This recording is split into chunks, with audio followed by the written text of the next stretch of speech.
فلما دخلوا عليه قالوا يا أيها العزيز مسنا وأهلنا الضر وجئنا ببضاعة مزجاة فأوف لنا الكيل وتصدق علينا إن الله يجزي المتصدقين.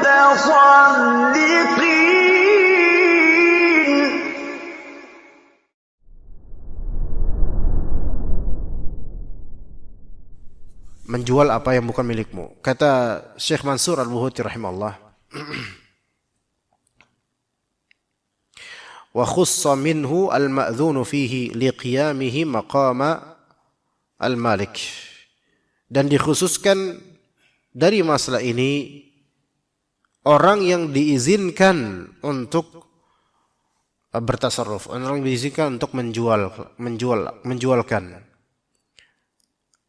Karena dia berposisi sebagai maqam seperti malik, seperti pemilik.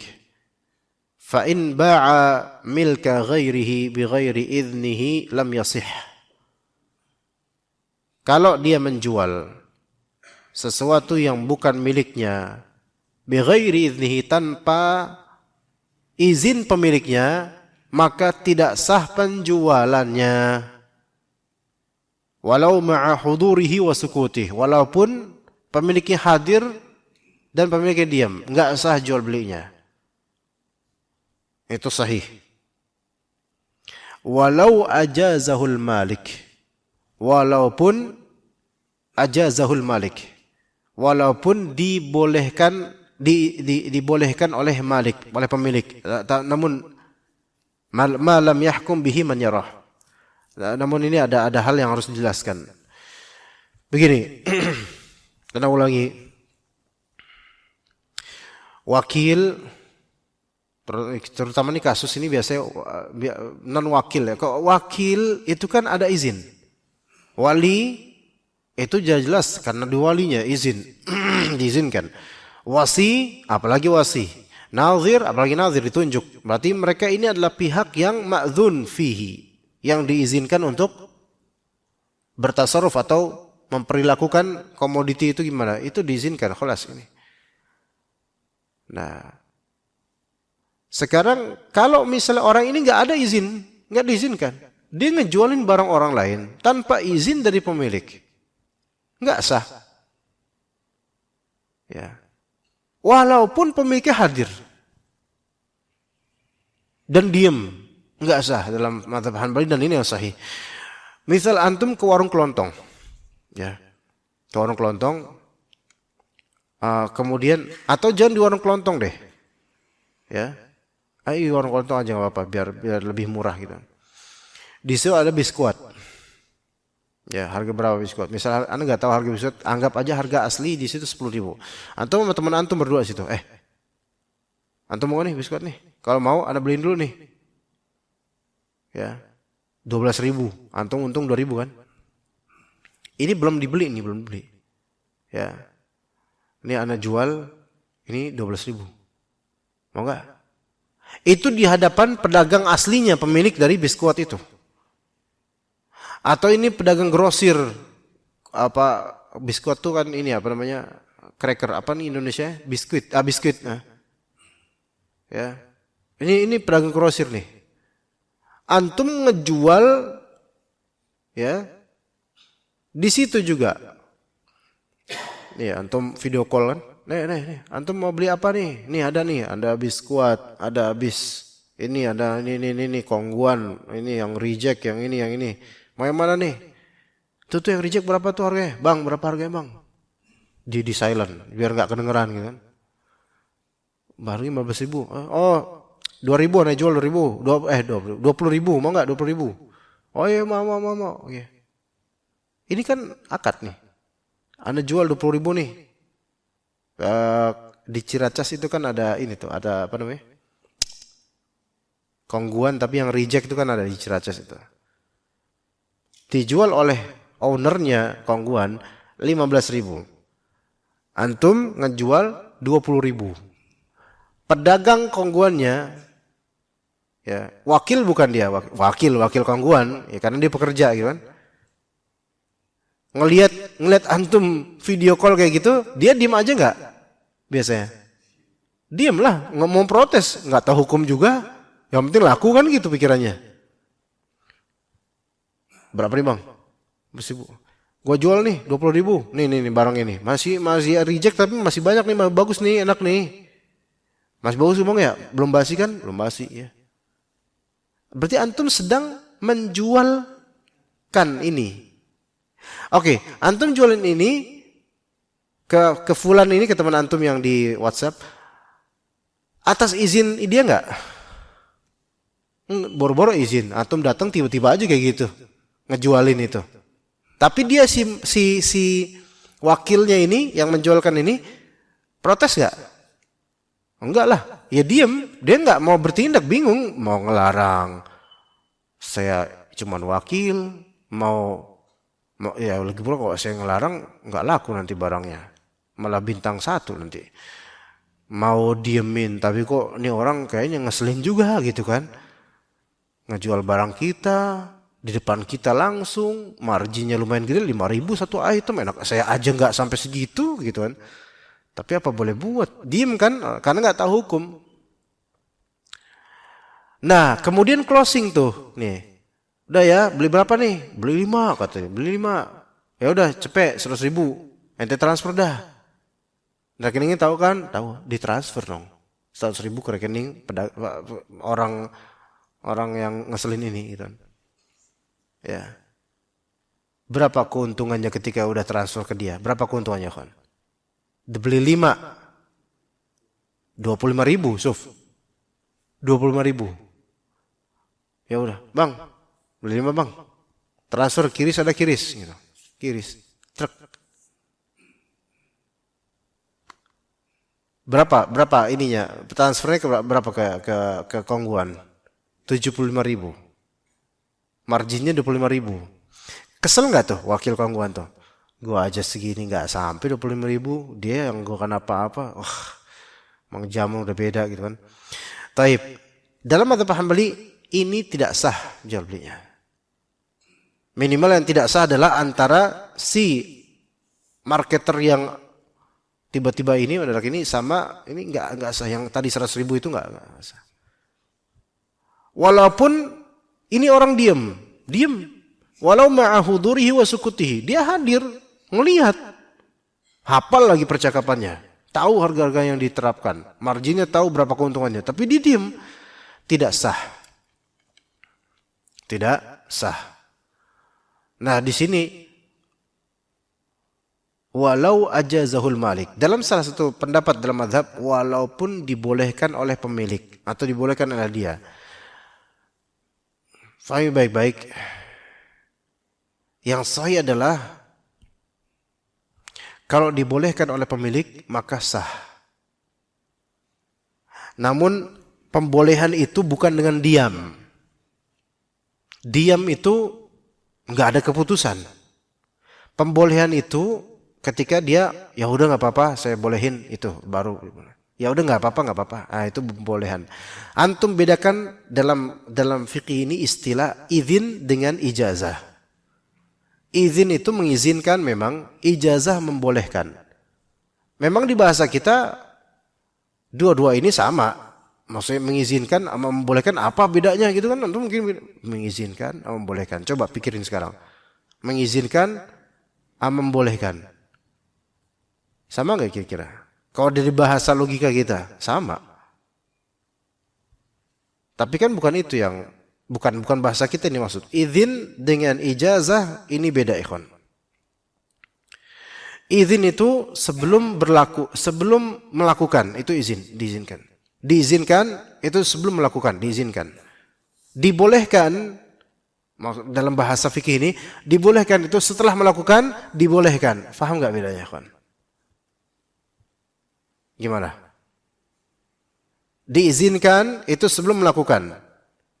Kalau dibolehkan itu setelah melakukan baru dibolehkan.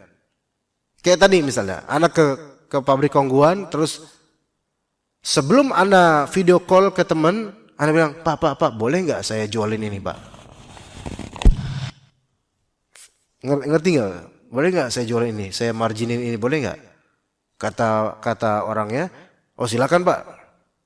Ini mengizinkan atau membolehkan dalam fikih ini? Mengizinkan. Kok ini jelas, setelah itu antum udah bebas. Udah. Marginnya berapa, itu diketahui margin berapa. Ya. Maka ini posisinya kalau diizinkan berarti apa nih posisi anak nih? Wakil, wali, wasi atau nazir? Wakil. Dan orang itu posisinya apa dia? Malik atau wakil?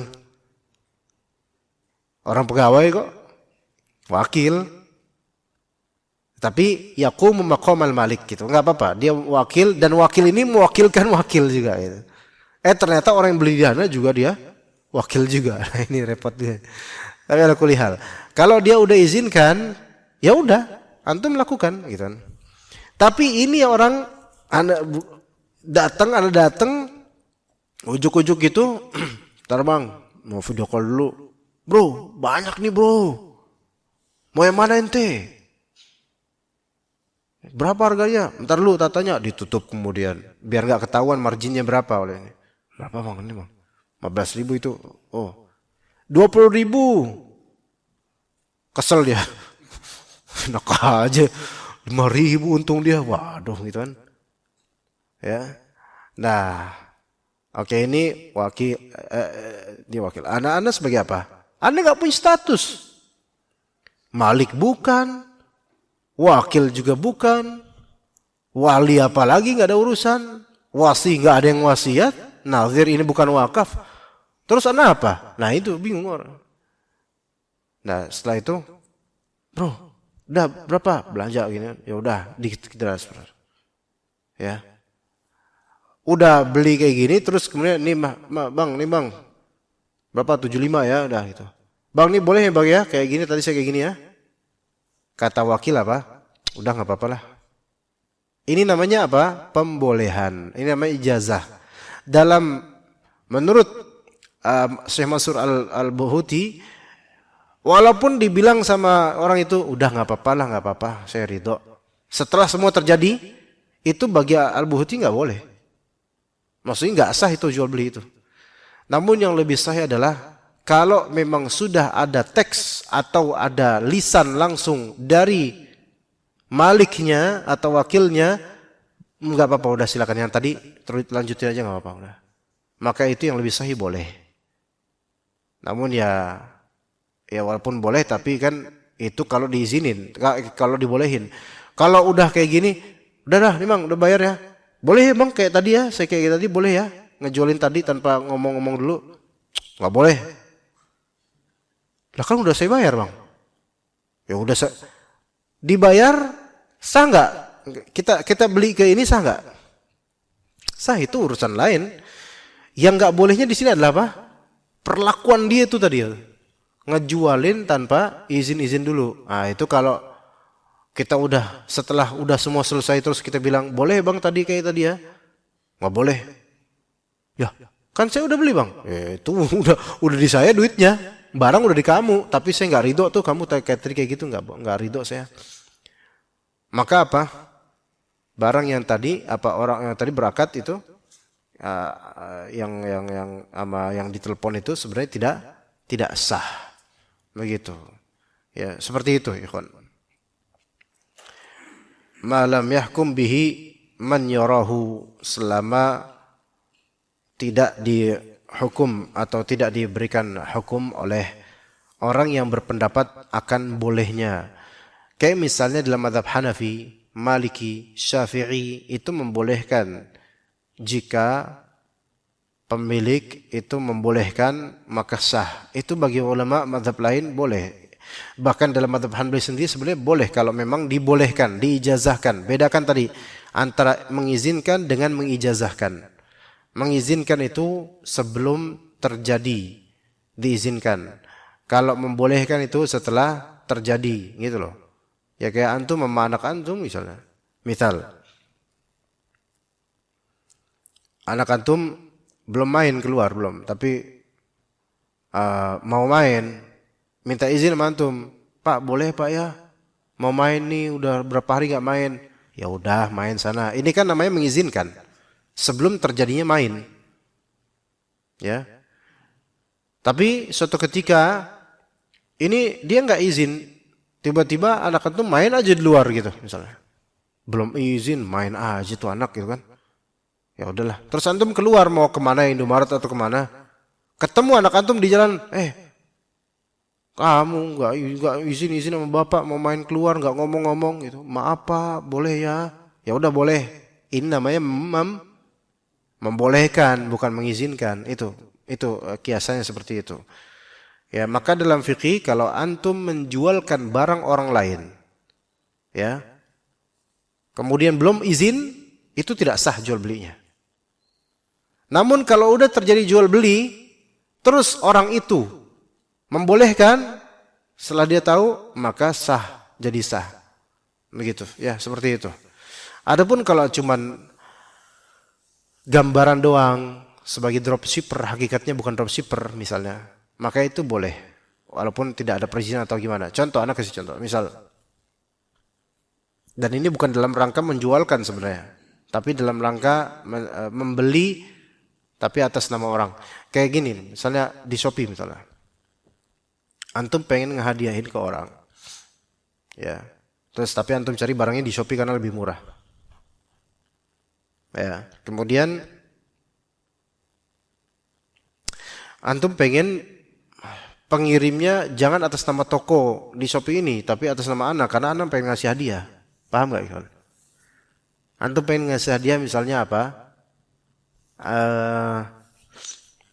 Gamis misalnya.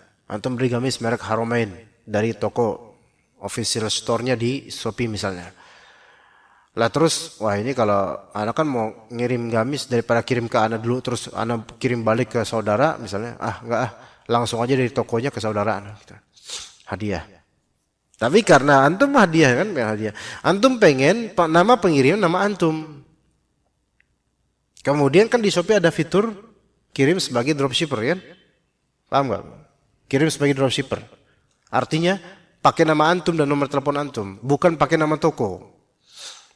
Apakah ini sedang menjualkan barang milik orang lain? Enggak. Ini membeli barang, namun pengirimannya pakai nama kita, atas nama kita. Boleh enggak seperti ini? Boleh, enggak masalah.